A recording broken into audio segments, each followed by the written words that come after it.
We'll go to Representative Peters from California. I hate when they say something I do takes guts. That's probably a bad signal, but I appreciate all the witnesses being here, and I'll try to deal with my 3 minutes as well. Look, I'm frustrated with our inability to deal with this in this Congress. I came to Congress to work on things like that. I thought it would work better. The budgets and 75% of the Congress, this is how new we are, came in with me in 2013 or after Simpson-Bowles. So they're not familiar in the way you said, Senator, that we talk about these things, that was sort of common parlance maybe back in 2011. We all post-date that. And since I've been here, the budgets are political. You know, as a difficult member, you have a difficult race. When I had difficult race, the instruction was always to vote against it.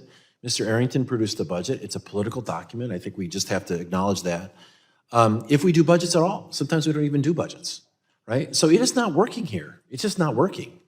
And I don't think the American people would give us much talk back about that. So yes, we have the power to do it, but we don't seem to have the will to do it. And I'm worried we don't have the capacity to do it. I think we've gotten out of the mechanics of doing deals here that seem natural to me, even as a trial lawyer, is to settle cases. That was part of what we did.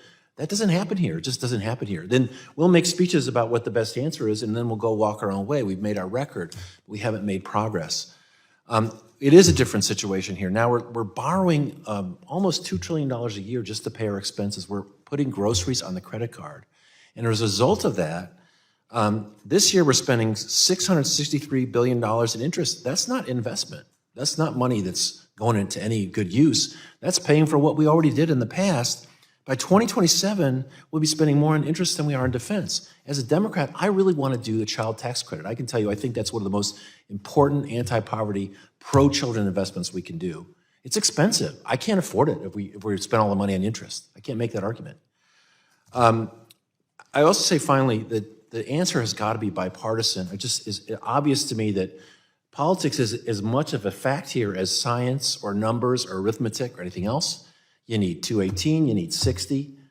And here's why I think Democrats should be interested in a commission like the one I proposed, but there are other variations. One is on Medicare and Social Security.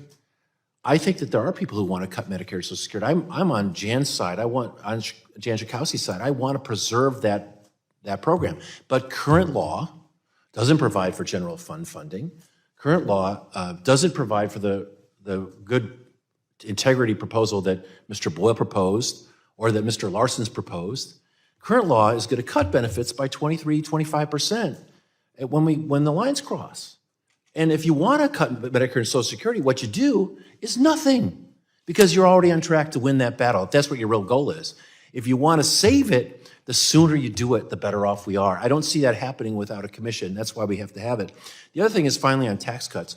I railed against the Republican tax cuts in 2017, which were projected and have proven out to cost $1.9 trillion, right? Which, by the way, every year we're borrowing that amount. So that wasn't all that much of an unusual event.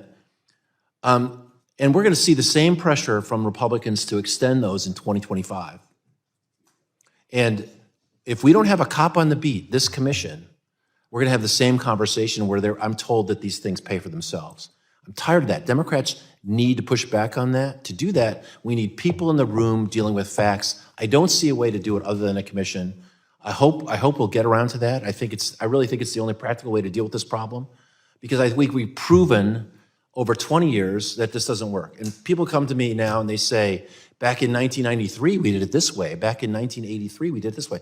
Are you kidding me? This is not that place. And I've been here long enough to see we're not making deals. We're not talking facts.